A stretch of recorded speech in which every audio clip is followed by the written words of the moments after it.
Okay. How you doing, everybody? This is Dennis Michelson. Welcome to the science of fantasy football. Why the science of fantasy football? Well, you get a meteorologist and a biologist together. They're going to use the scientific method, and that is guaranteed to make you a smarter fantasy football player because it just means we're going to use statistics in a smarter way. And since fantasy football is a statistics run business, that is why I can give guarantees. And joining me as does each and every week here on the Science of Fantasy Football. He is the fantasy professor. He's a real professor, although he's now enjoying retirement. It is John Bush. John, I have a feeling that this upcoming week of free agency is going to be one of the craziest we have seen in a long time. Well, I think there'll be a lot of crazy reactions. Oh, yes. That's what I'm anticipating is not necessarily the moves, but the reactions are can be comical, outlandish. Range of people's outcomes is to the moon or the depths of hell, and it's that's a pretty wide range, Dennis. As you know, it actually means something. A floor ceiling concept.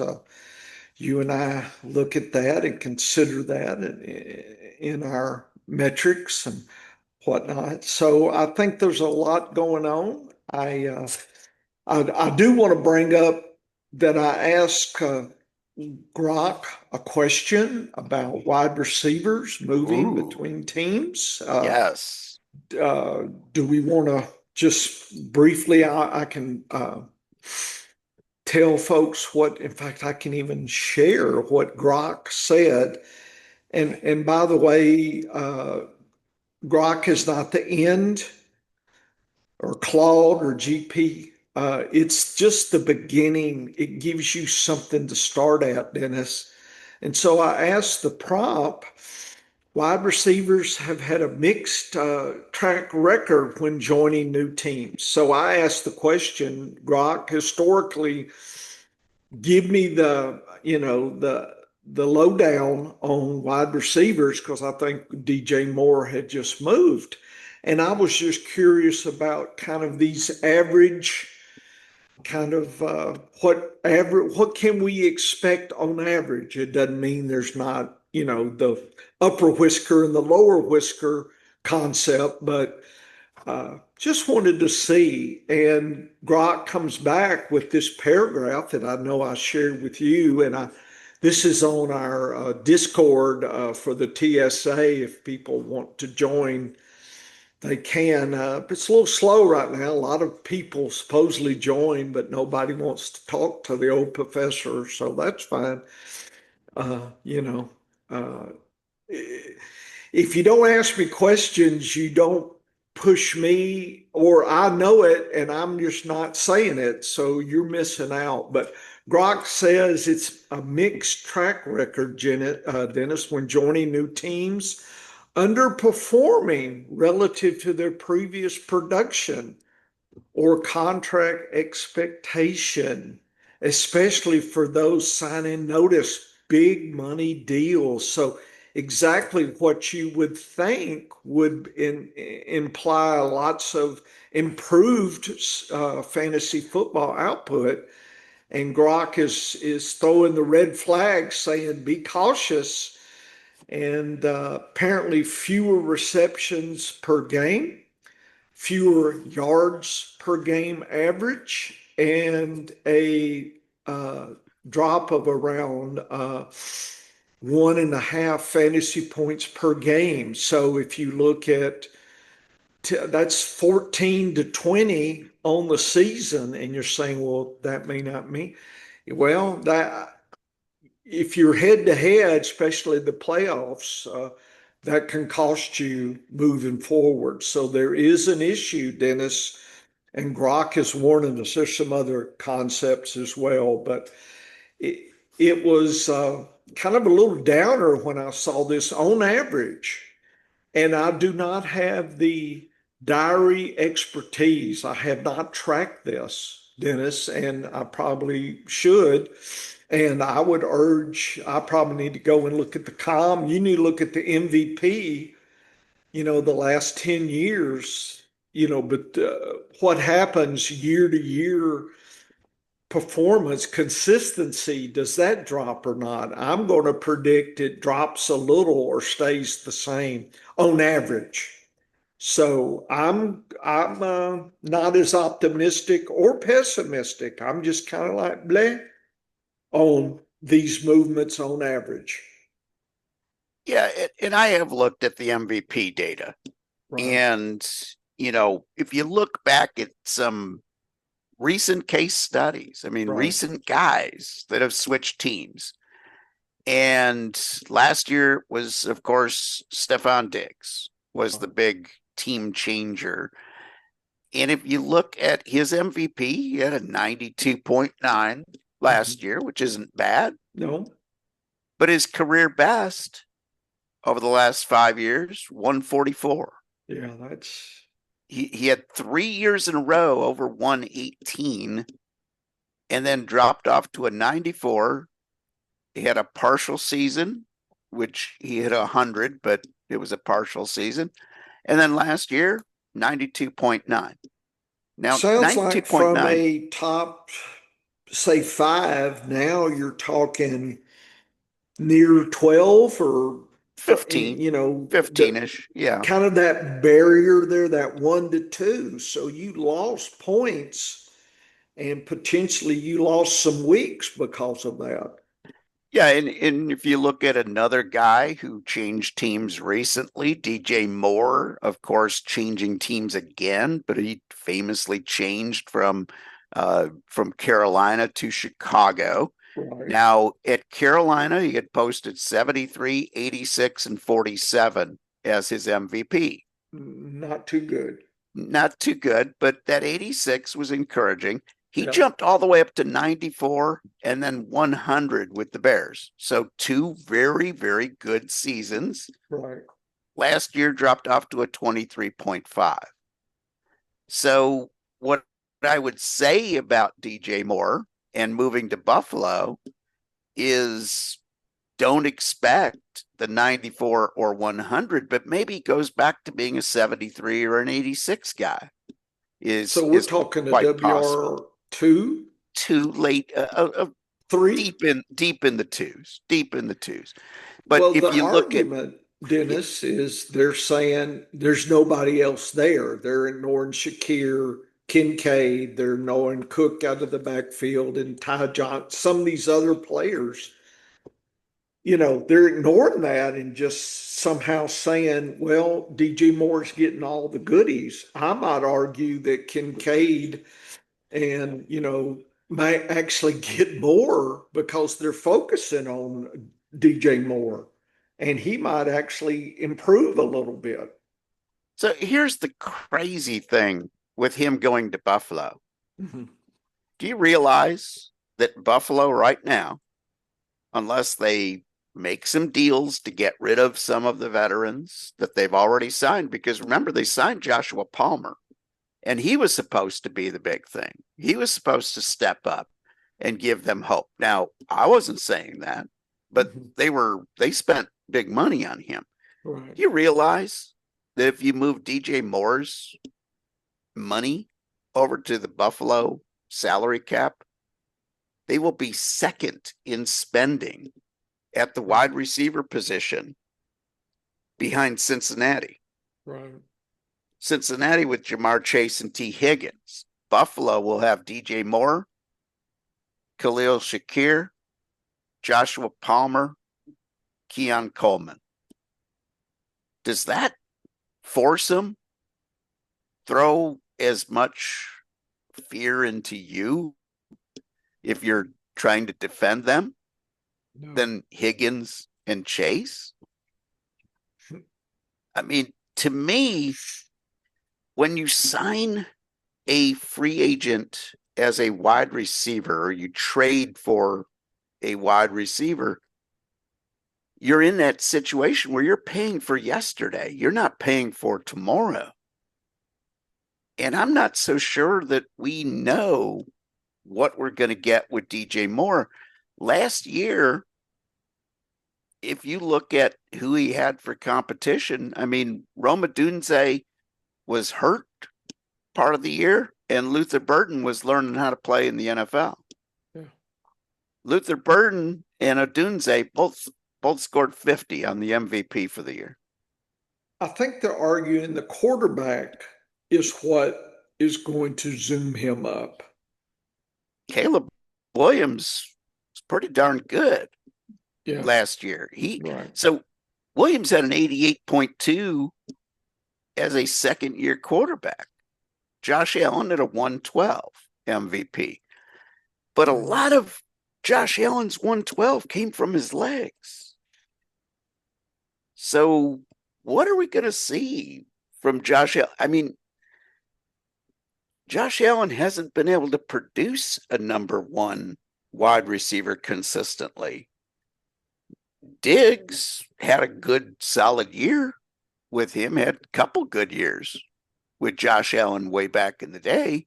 Right. But since Diggs declined and then left, he hasn't been able to produce a big season for any of his wide receivers. Right. I mean, 79. An MVP is 79 is the highest any of his wide receivers have gotten since Diggs left. What is Kincaid? Kincaid had a 100 in a partial season last year. Okay. So that's, I mean, in some ways last year, he might have been the one. Oh, yeah, definitely. When he was healthy, his production gets lost because he missed so much time. Right. And, people have such a short memory with stuff. And, his good games were really good. Like he had a couple games in the 14s. He had a 17, a 16-point game, a 22-point game. Right. He just wasn't on the field consistent enough to grab people's attention. But, he just, I don't know. To me, I look at his potential. Right. And I look at it two ways. First of all, I think if he stays healthy, he could be more of the Travis Kelce type of player in Josh Allen's repertoire. He doesn't throw that much to Cook. Right. You would think he would throw more to Cook. Yeah. With the way his performance is, but I just look at that situation and I say, what if Coleman, Shakir, Palmer, DJ Moore just split the volume among the four of them? And then Kincaid is one of the main cogs as well. That gives you 5 different guys without any of them having an alpha wide receiver bone in their body. Like DJ Moore has always done his big performances off of the big games, the big plays. He hasn't been that super consistent, huge target share guy year in, year out.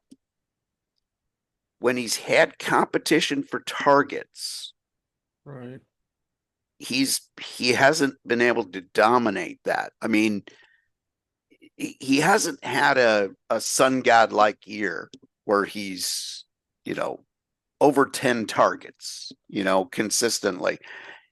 I'm not saying he's not a good player.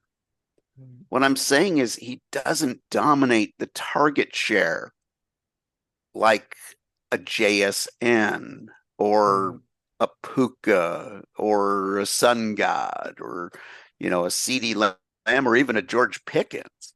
Mm-hmm. So I'm just kind of wondering, and this is his pedigree before age 29. Right. Now he's going to be 29 this season. do we see a drop off, or is 90 his upside? And 90 MVP, that's not bad. That's 15. That's WR 15. But that's, and he might be a bargain come ADP time. If he's a mid-30s guy, mid-30s at the wide receiver position, then I'm taking a chance on him. But I'm going into that with the understanding that 15th to 20th is probably his ceiling. And from a standpoint of a team like Buffalo, who is getting a little older, their window to win the Super Bowl is probably going to be closing rather than opening. You look 3 years down the road, they probably got to win now. Mm-hmm. And you look at that situation and you're spending a lot of money for average wide receivers. And I'm not sure that's the formula for winning in the NFL. I'm, like I said, just thinking about it from the average standpoint, I'm kind of neutral. It's like, okay, I just thought my first thought was Kincaid. Yes, becomes his outcomes becomes a little more solid on the upper side. I mean, tight ends are going to be variable, but I just thought, okay, he might be. Depends on of course, everything depends on value, right? I mean, but maybe people will focus more on DJ Moore and think, oh, Kincaid is going to drop. And there's no evidence that he will get worse. I think he'll stay the same or might get better. So that might be the bargain, versus Moore. That was my first thought. And again, that's part of science is having some of these hypotheses and thinking. And I don't know if I'd have to, not sure it's worth testing this, but my feeling is I'm willing to change that initial thought. I don't want to get too deep to where, I'm in that ditch dying in it. But that was my first thought. And you do need to be flexible. But right now in March 7th, that's my thinking it's like, okay, DJ Moore, that's okay. But it's not like worth what I've seen, some of the reaction on X, or Twitter, whatever they're calling it. Yeah, and we see guys have drop-offs all the time. And, and we see guys have one good year and then a drop-off. Look at Jerry Jeudy when he went to Cleveland. He was a minus 23 last year after 71 the year before. 71 isn't horrible. No. But that's not the kind of guy you build around. And no. I know people were excited about Jerry Jeudy going to Cleveland. People are excited about Alec Pierce because he's a big play guy. He made some highlight reel deep catches last year. But when you look at his consistency at 46.7 is his career best on the MVP side. Right. So even if he's got to double that to be a viable starter in the NFL. To me, I look at that and I get very cautious about guys. And then I turn around and I see, oh, Brian Thomas is going to be probably dealt. Yes. From Jacksonville. Well, I'm excited about where he lands because his first year, he had an MVP of 106. That was with Mac Jones at quarterback. Right. He had a better rapport with Mac Jones than he did with Trevor Lawrence. Why was that? Just a peculiarity of style of quarterback play. I don't know. Yeah. But what I do know is this.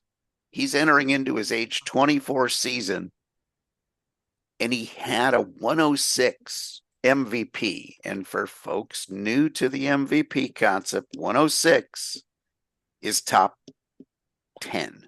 Yep. Okay.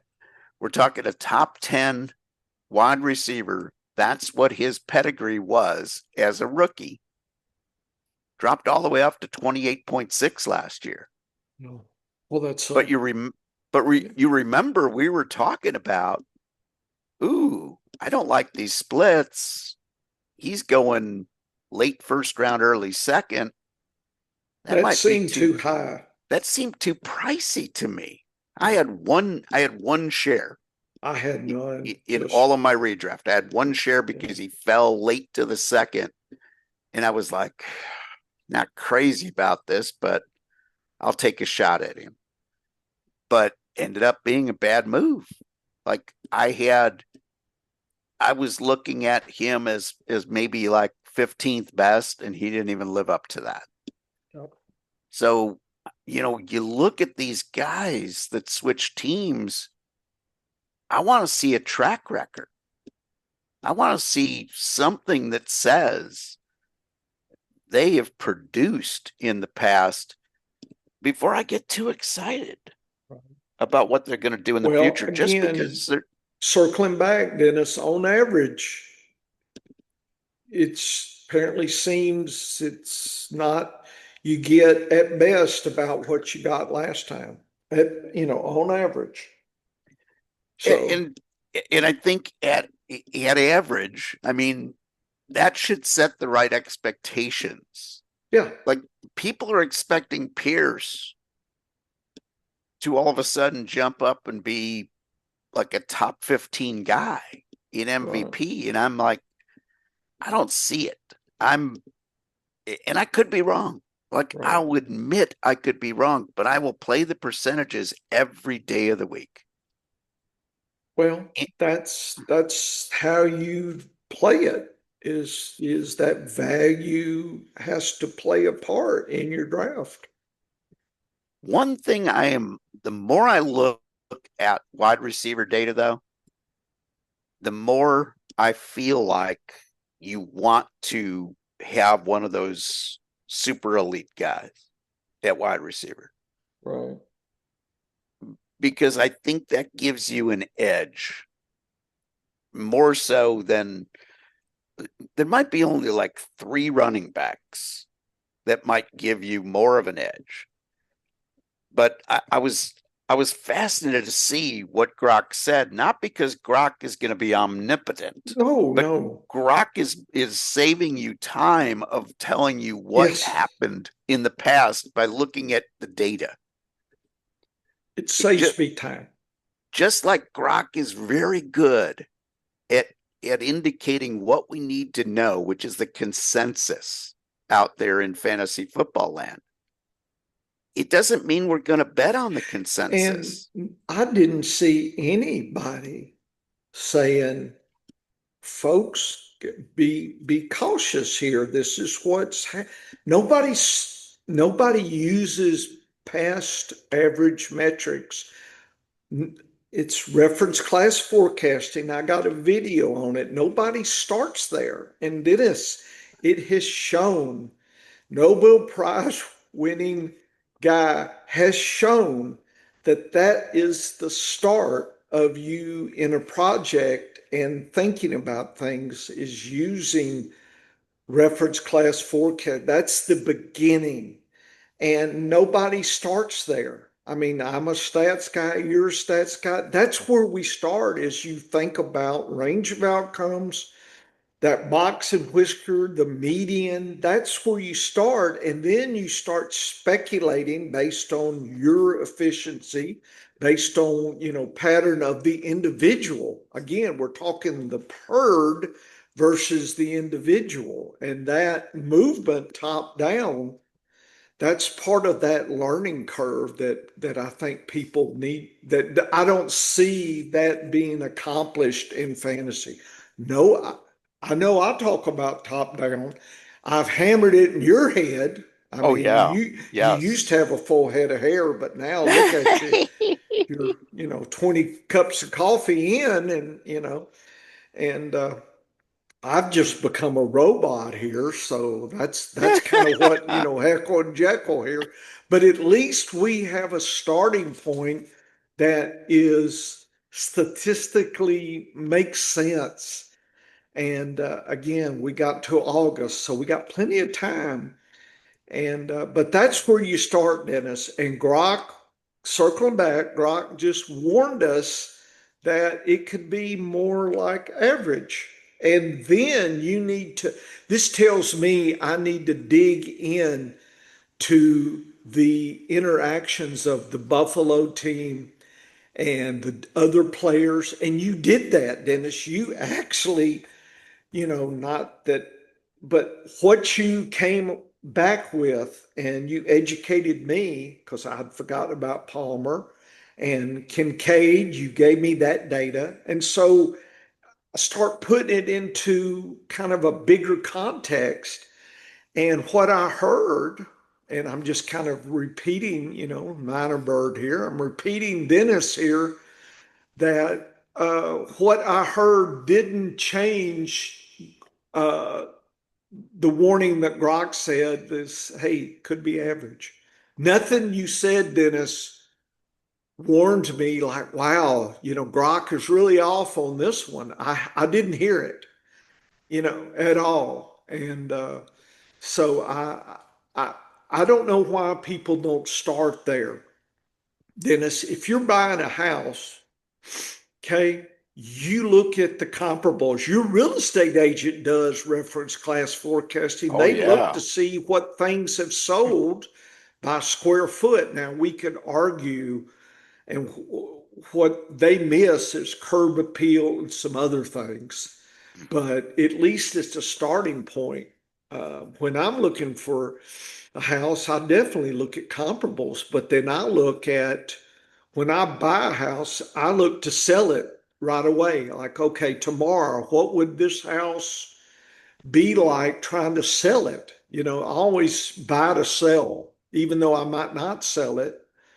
But that's, and that's why I urge people to, go around the neighborhood you're looking at to live in at night, see if, what, how many gangbangers are coming through, Molotov cocktails are flying at night. Sometimes you don't hear all the ruckus till at night. Do the neighbors next to this house, or you're thinking about buying, are they like championship wrestling every night, raising hell with each other?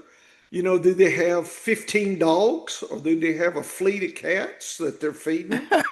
It's just good to know what's going on, Dennis, and but you start with comparables, and then you add it's like, right, you decorate and then you add the sprinkles. And that's what I think our process is. But we start with a good tasting cupcake, and then we start adding our consistency metrics, and that's the frosting. Then we add our deeper thinking, then we add value, and that's the sprinkles. And then we have a nice cupcake, and we celebrate in January when them winning checks come in and we got a profit. That's when you celebrate. It's so that's what I don't see, and this is just my critique. Anybody, the big folks and the little folk, I just don't see it. It's funny. Nobody is starting the way I would start, and and I know that we do that. I listen to you, Dennis, and I kind of add a little tweak there, and here he comes. And you told me what I needed to hear in March 7th, right now, about DJ Moore. And Thanks. here's yeah, and here's the thing. We didn't say he's going to be awful. We didn't see he was going to be the greatest of all Nope. time. We just set the expectations at the right level. And we didn't even say, oh, keep them off your roster. Nope. We won't know that until we see the final ADPs. What's the value? Right before we're drafting. If he's ADP 24, that's intriguing. If he's ADP 10, that's not. It's very intriguing. And I think one of the things, and I've been thinking about this a lot this past week, is I kind of wonder if, and here's what I've been kind of contemplating more and more of, is we've got forecasting outcomes for the whole year is great. Okay, it's great to have an understanding of where that player is in the big picture. But fantasy football is a weekly game. That's why consistency matters. But in addition to that, we need to talk about more game theory, because I am of the belief that as we've expanded to 17 games in the NFL, we're seeing a change in the way this game is being played. No, we're not seeing load management like you see in the NBA, where guys just are healthy scratches, a couple of times a week, it seems like. We will never see that in the NFL. But I think we're seeing a change in the way the game is being played. And I think we need to start reacting on the fantasy football side. I talked about this last year, this concept of playing fantasy football like 4 quarters in a football game. Right. So in addition to having an understanding of who the guys are that are going to be really good over the entire season, right, because that's the core of your team. Right.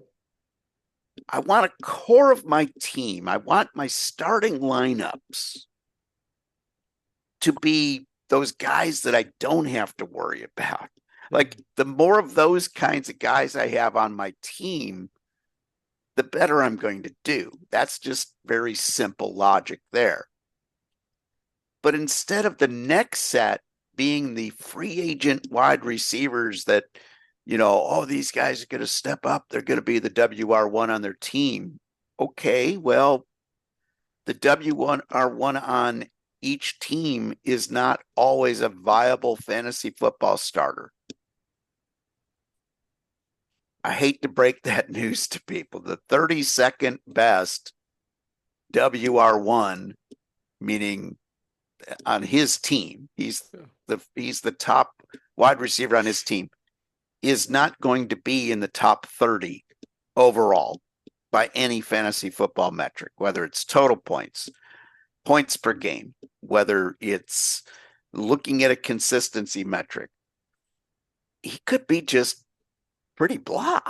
I mean, look at what Cleveland posted last year. If you want an understanding of that, we weren't even really sure who the WR1 was. Was it Judy? Was it Tillman? Was it, who cares? Because Njoku, they were like, yeah, it was a tight end is what it was. It was Fannin and Njoku who were the 1 and 2. Yep. So who cares that Jerry Judy was the WR1 more weeks than not? He had a MVP of -23. Yep. That ain't good. And Cedric Tillman a -30. That's okay. So sometimes knowing who to avoid is a good thing. But I think we need to start thinking about who could step up and all of a sudden give you a run of 4 to 6 weeks of real solid play. And Dennis, when you brought this up, let me share something with you, a question that I've already researched. You hadn't seen this. Ooh. Do the averages drop? This 4-quarter concept. I've done some research on that, secret research. Woohoo! Yep. And I've got some thoughts and statistical analysis of that question. How about that? I love I it. don't know if we want to show it to everybody, but I've done it because I was worried. We worry about strength of schedule, and you and I have debated that. And I mean, it's not like we're on different sides, but when I say debate, we've talked about trying to predict defenses year to year. And I've got a thought about that we've discussed. And usually we're going to be wrong. And towards the end of the season, the clarity of the defense against position is can be different than what we thought Oh, week yeah. one. Yep. And so, people say, well, I draft for an easy playoff scenario. Yeah, sometimes that holds, sometimes that doesn't. But that's something going down. And I wanted this question, do just positional averages do they drop? And I've got an answer that Dennis doesn't know because I've gone through it, secret stuff. That's part of that concept, that four quarters concept. I've got some other ideas, Dennis. Again, I need interns, concepts that are just kind of in my head and I haven't brought them out yet. I just hadn't, applied it. And just to so I'm gonna stop there. But I was going to follow up with something else. But I'm gonna let you react to. We've shifted topics here, Dennis, because I threw in that little uh, secret data there, secret study. Yeah, and there's several reasons why player performance can change throughout the year. Okay. One is very simple, and that's injuries. Right. Like players can play hurt Right. in the NFL. In fact, they're encouraged to play hurt in the NFL. And then the other is competition for volume, which can change dramatically during the season. Great case study on that. Egbuka started last year, first 5 weeks of the season, 23, 12, 14, 20, 31. Would you take that as your WR2 all season? I kind of know I would. Yeah. So what changed after that? So he had 5 weeks in a row, double digits, then went 3 weeks in a row with single digits. He did not have back-to-back double-digit games the rest of the season. He had streaks of 3 and streaks of 4 and another streak of 3 of fewer than 10 points. But he never had back-to-back games in double digits. So what changed? 3 things changed. The health of Mike Evans, the health of Chris Godwin, the health of their McMillan, Mm-hmm. and the lack of health for Egbuka. Egbuka got hurt week 6. Never missed a game. But his performance was never the same after he got hurt. So those are the factors that go. But hey, if I drafted Egbuka at his ADP and got 5 great weeks in a row, then got a bad week, I only played him 2 bad weeks before I got him out of my lineup. Started looking for an alternative starter because I wasn't happy with what I was getting. But that's how you got to look at each player. Why did their performance change? And if you understand why, if you understand the why, and sometimes you don't. Sometimes it's like, what the heck is this guy hit the skids? So you don't always have the answer. But if you can spot the answer and you can pivot to somebody else, then you can have a lot more success in fantasy football. Look at how we all pivoted to Wan'Dale Robinson after Neighbors went down. That worked out okay. I mean, he wasn't necessarily winning matchups for you, but as an add-on late round or waiver wire wide receiver pickup, he was an adequate starter for you. But we get so caught up, Professor, in who's the best 20 in the league. Well, you have to usually go about 4 deep at wide receiver minimum every season, right? Right. You might have to go 6 deep at running back throughout the season. Hopefully you never have to go more than 2 deep at quarterback or tight end. But you are going to need to find these good value players that can have those good spike week upsides if things go well. And I kind of think that we need to start thinking in that direction, as well as, obviously, who's going to be the best 20 at each position is so critical still. But then you got to go shopping, because maybe the 21st most valuable wide receiver is not going to be the guy who's going to finish in the top 25 in total points. Maybe it's a guy who's just going to have 6 spike weeks for you. That's where our research is going to give us somewhat of an advantage, because we can spot those guys using our consistency metrics, because we can look at their best weeks. Yes. And speaking of which, a guy that I am really excited about this year, and I'm curious to see where he sits in ADP right now. Yeah. Garrett Wilson. I'm fascinated to see where he ends up being in the big picture ADP wise. And this is before I even know if he's going to have a competent quarterback. Yeah. Garrett Wilson, what team is he on? The Jets. The Jets. See, I don't focus on that yet, Dennis. It's like I'm still thinking about other things, I just that's a very specific question here. I did want to share one thing real quick, and then Sure. we'll talk a little bit about best ball here, I think. Let me just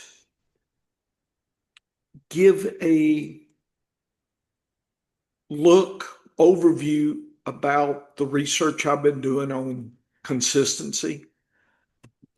So people talk about work and grind, and Dennis, I'm just showing you the research I've done, 331 slides, and there's a lot of research. So folks, this is consistency.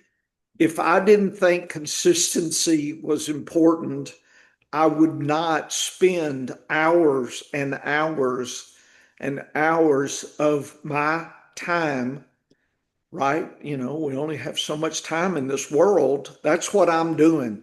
If I didn't think it made me money, I don't know what people you're paying for their opinion. I don't know what they do. Do they show you? Yeah, let me show you what I've done the last month and a half. I can show you what I've done, and this is not all of it, but this is a lot of it. So, do I think consistency concepts are important? Yes.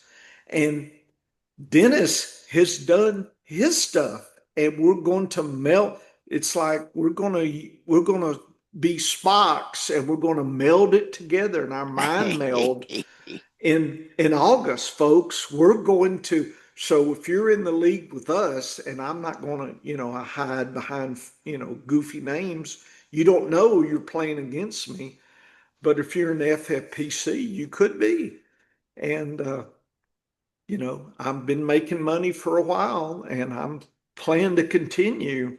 But Dennis, this is important enough to me to put hours every day during the weekday. Uh, I put in probably 3 to 4 hours of research, stats, and thinking about data, asking old Grok some questions. And I just wanted to share that and stop there. But I just want people, I guess people concept when they look on Twitter and people are throwing things out, yeah, what have they really done? How how deep is their background? And you don't know that. I mean, I don't know who, here today, gone tomorrow. I don't know who some of these people are really, do we? I don't know. Uh, so I'm just showing that I think consistency is very important, and it's going to be a large part of how I think about fantasy football. Yeah, and consistency matters when you measure it correctly. And the question is, and we haven't quite gotten to the answer yet. No, no. Okay. But the question is, do different ways of looking at consistency do a better job in different circumstances? And the And reason positions and even time of the season, I think that's something in there. And correct. the age of the person and Correct. the team dynamic. Dennis, there's so much variables that we have not melded yet. I mean, I don't know if we'll get to the end. But here's the key is I think our approach of using different metrics, not being married to one specific way of looking at consistency, is the key to our success. And I do believe that comes from the horse racing background concepts of looking at data and understanding that each piece of data is a puzzle piece unto itself. It doesn't mean that this particular puzzle piece is more important than piece 99 or piece, in your case, 312, slide 312. What it means is that each one of those slides offered a learning potential of advancing your knowledge base to the point where you understand how to apply that data to the next situation. We are really good in fantasy football of telling you what happened yesterday. And the professor and I are schooled in that concept, because it's real easy to look at a racing form and figure out why the horse that just paid 45 to 1 surprised everybody. You can usually find something in the statistics from the past. Oh, well, yeah, the last time he was on slop, he ran great. I should have seen that before the race. Or, oh my goodness, I didn't realize that was a jockey switch going on, because the horse had been so bad you didn't even pay attention to the fact that they switched jockeys. Quite often when they're switching jockeys, they're sending you a screaming notice that something is about to change. Or how many times have you seen where a horse changes barns?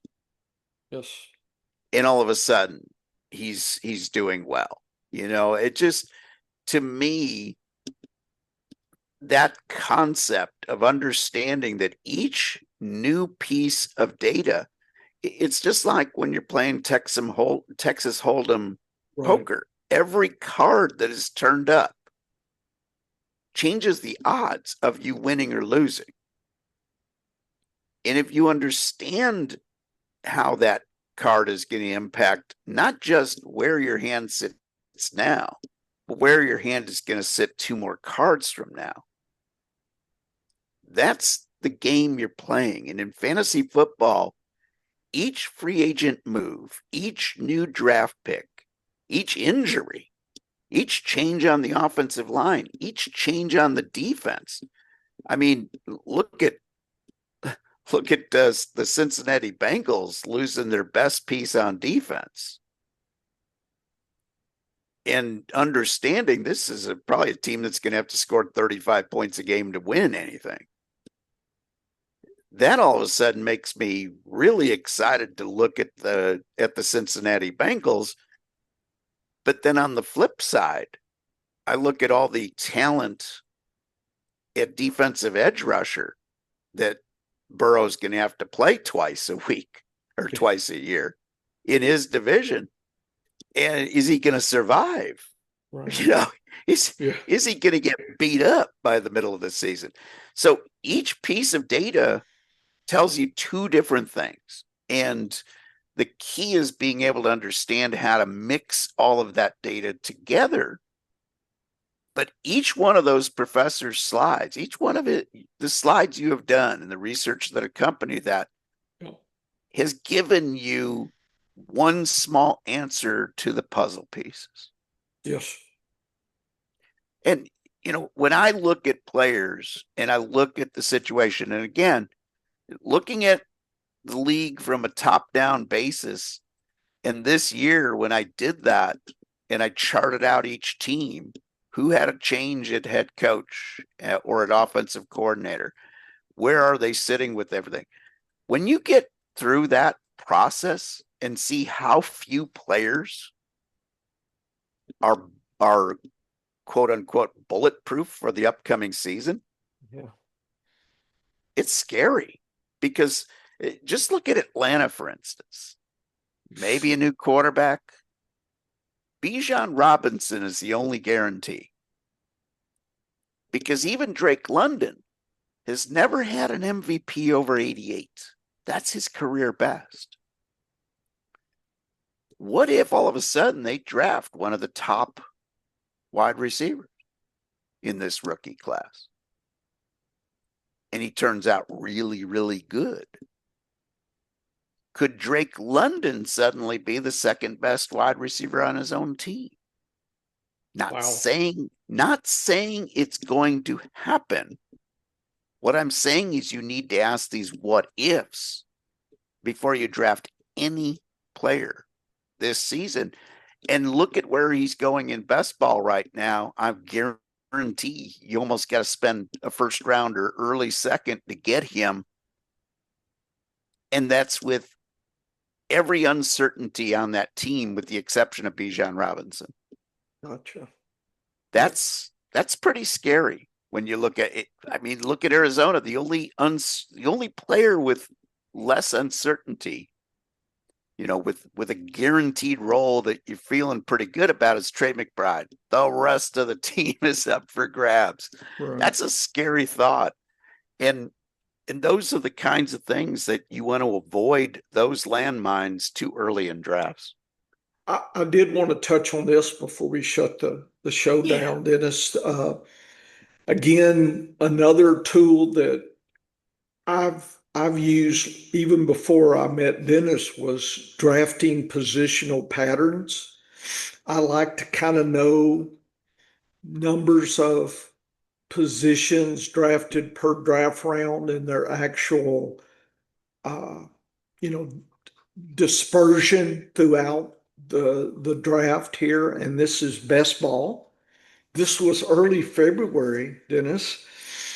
And I was just telling Dennis the change that's happened. And I don't remember it being this dramatic, but I'm not sure I remember looking in February either. But First two rounds, there were 9 RBs taken and 12 WRs. And I just grabbed a couple days ago the ADP, and the pattern has flipped. It's 13 RBs, Wow. 9 WRs. So, Dennis, we've seen a flip in 1 month, and I don't know if this will dramatically change, but if this is how the rest of the season goes, I was thinking in February, oh, okay, we're going to have a lot more RBs in the third and fourth round. So I was kind of like, there's going to be some interesting plays. And on the other hand, there were going to be a lot of WRs that were probably maybe jumped in too early. That's how I was seeing. Now, to me, it's almost flipped the script that people might be reaching for some RBs and some of the WRs may slip to the third or fourth round. So I believe you need to be aware of this pattern, and we'll have more of this as we go through in the summer.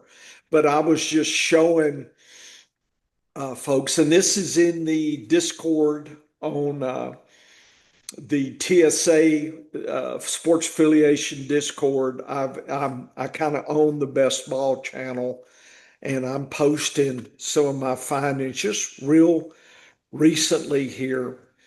And so I make the comment, this flip and this big movement from, from WRs to now RBs dominating. And I just put more bargains, question mark. I didn't spot the bargains because I'm not drafting right now. But for people that are, which, good luck on that. I wouldn't spend a lot of money on it. But, I guess that's up to you. And another thing, Dennis, I do is I look for gaps in drafts, and I look for where certain uh, levels are gone. Like, for instance, it's third round before the first 12 WRs are gone. Wow. Wow. The end of the second, all the first 12 RBs are gone. And then you can look. Round 5 is where the first 24 WRs. Round 8, the first 36. RBs, the first 24. Notice we're getting a little closer here, and we've exceeded now WRs.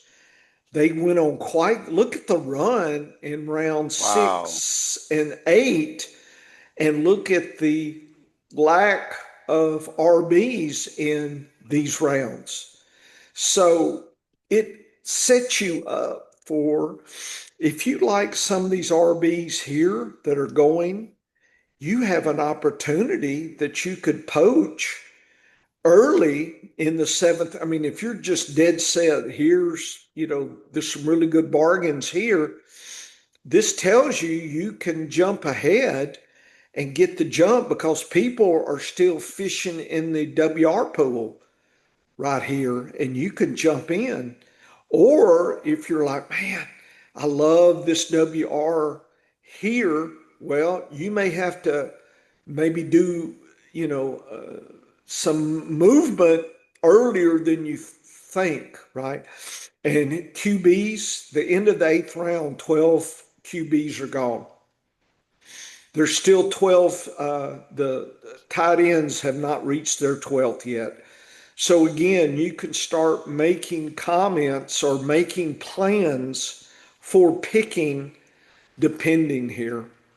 And then I also just uh, converted the ADP to a scaled score that the public did. And I just showing you the tiers, Dennis, that the public thinks, not I think or you think, but just again, we're drafting against the public, and people need to quit Yes. worrying about what they think and think, Yes. how does what I'm considering fit to what the public's going to give me, right? That's what we're really doing.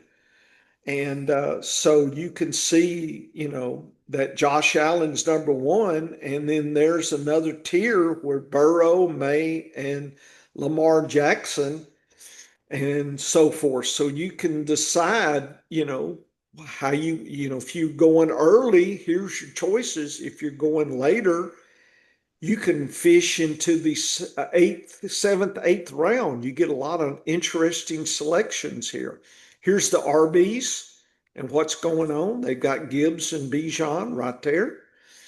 And then CMC is kind of in their own tier. And then it's Taylor and Achane. There's your top five. And it looks like three tiers, five players, three tiers. And then you have Jonte and Cook. So again, you put what the public's thinking, you put the patterns, and then you look at the global patterns. And that's how I start putting together my draft plan here. And I've got some of these metrics, Dennis, that allow you to do that. So I just wanted to introduce people to that. It's at the Discord. If you're interested, you can get some of this. You don't have to pay me any money. Of course, I'm not going to, you know, bleed out for your pleasure either, because, there's I'm secret stuff I'm not telling you, but I'll throw a few tidbits out just to help you out along the way. Yeah, and when I look at this data, this is so important because this tells you the psychology of the average drafter. And that's important to understand because when I break down the data and I say, okay, first round, I want an elite running back or an elite wide receiver. In MVP, that means 120 or greater. Okay, so I set the bar very, very high because that ends up being on average 4 running backs and 5 wide receivers. So the elite in fantasy football is pretty close. Every year it's fairly close split. And yes, some years maybe that's 8 running backs and 4 wide receivers. Sometimes it's 6 and 6, but on average it's 4 versus 5. And you see that those are the guys going in the first round. When that Q goes higher to the running back side, that's driven by psychology. That's not driven by data. That's driven by people, oh gosh, I don't want to miss out on the top running back. Well, we had February one way, and now we have, March another way. Who knows in April? Who knows in April, and more importantly, who knows by August? Right. And the players may shift. That Yes. 5, those 5 guys, even if it stays that there's 5 running backs, that could change. That the 5th guy could change. Well, it's Bijan, Gibbs, CMC, Taylor, and Achane. So the question I would have, we look at consistency. We try to look and guess at floor and ceiling. We look at, their backups and think about if we're going to draft one of these, who's the backup and should we draft a handcuff, which is, I know Dennis has put articles out at our Science of Fantasy Football. Dennis, I know you've got your MVPs. People can go search. We're not paid to have the best website. It's there. You just have to dig for it. And if you don't want to dig for it, then you must not really want it. So, we're not, you're not paying us. So, be happy we got anything for you out there. And but this is the 5, Dennis. So I'm not necessarily, who's 1 or 2. I'm looking at floor ceiling. I'm looking at consistency. I'm trying to think in big terms first, because as you can say, who knows in August, if some of these players get hurt in preseason or something, it could be some new players there. It could be Jeremiah Love could be up there in the top 7 or 8. He's getting close to being in the top 10. So who knows? He may move up the board. And I look at this board and I'm like, and it's way too early to make any big conclusions. I really feel great about Bijan Robinson again. That's the easiest forecast of all. I have my concerns about Gibbs. I have my concerns about McCaffrey. I have my concerns about Taylor. I have my concerns about A-Shane. Which team is he going to end up on? Is he going to be back with Miami? Are they going to be trash? I have my concerns about Giante. I have fewer concerns about James Cook than I have about some of these other guys. I do like that. Yeah. I have concerns about Hampton. I feel better about Chase Brown than I do some of the guys being taken ahead of him.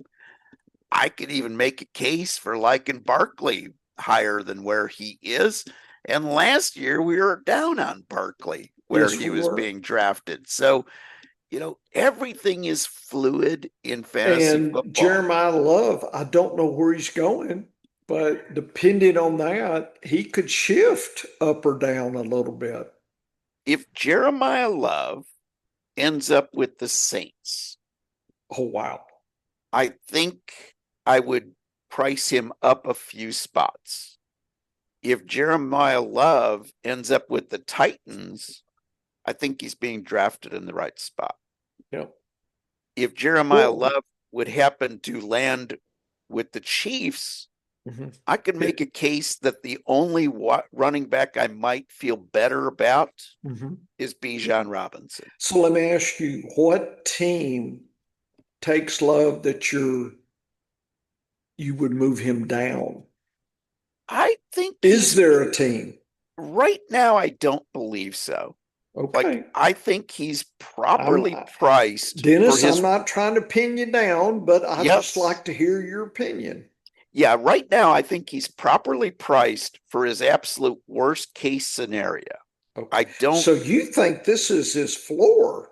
I think this is his floor because Wow. if he ends up with the Saints, for instance, I'm actually liking the Saints offense before I see anything that they add, because Tyler Shock looked pretty darn good as a rookie. He reminds me a lot of Brock Purdy, a guy who's solid but never seems to get credit for anything. And if you look at Shock, he was much higher draft pick than Brock Purdy. So, but I look at Shock and what he performed, 77.8 MVP index as a rookie. That's one of the best rookies that we've ever seen at the quarterback position. I mean, you got guys like Gardner Minshew that were around that. He had a 77 his rookie year. So he had a good start, followed up with a 100 the next year. Stroud was a 73, and he's never played back to that since. Kyler Murray was a 73. He jumped up after that. Shuck 78 is not a bad. That was a good, solid year. Yeah. By the way, Josh Allen was an 80 his rookie year. Right. So there's a lot of guys. In Bo Nix was an 82. He dropped to a 76 his second year. So there is precedent for going down. Right. But we're probably looking at a guy who's maybe an 80 to a 90 this year as MVP. That's good enough for a solid enough offense to be built around the guy. Right. So, but you got Olave as the number one wide receiver, and you got Juwan Johnson as the number one tight end. Right. That gives you, and I'll tell you, I like some of the secondary wide receivers that they have on the roster right now. Right. Devon Vale will be a really good number 3 guy. I'm assuming they're going to draft a number 2. Right. But, you look at what they were able to do last year with changing quarterbacks in the middle of the year and everything else. They had a good offensive line. And having an inconsistent running game until later with Kamara. Yes. Yeah. So I look at that and I say, okay, and here's the thing.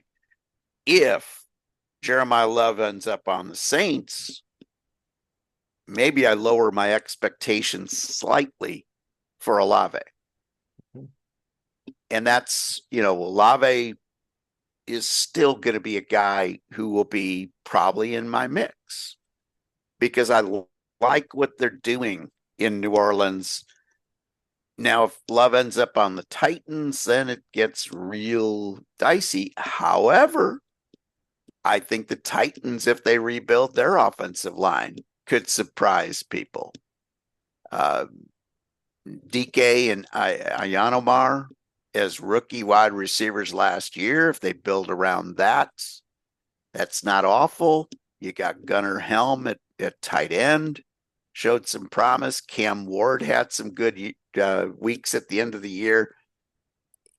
It's not a complete train wreck over there if they continue to build the offensive line. But that's how I look at the data. That's how I look going into this free agency period next week. It is going to be pure chaos. And of course, we will let you know how it looks. But I love the way you broke down that best ball ADP, because understanding where the moves are being made by the consensus. And when I looked at that data that you showed us, Professor, if that holds in August, I'm probably shopping for my 2 quarterbacks between round 6 and round 9. Yep. I agree. Well, head on over to the scienceoffantasyfootball.com. You can do your research on all the different terms you heard us throwing around, because we define them all over there. Hey, we don't use these nebulous terms like sleeper, value, without explaining what we mean by sleeper or value. Head over to the sportsaffiliation.com.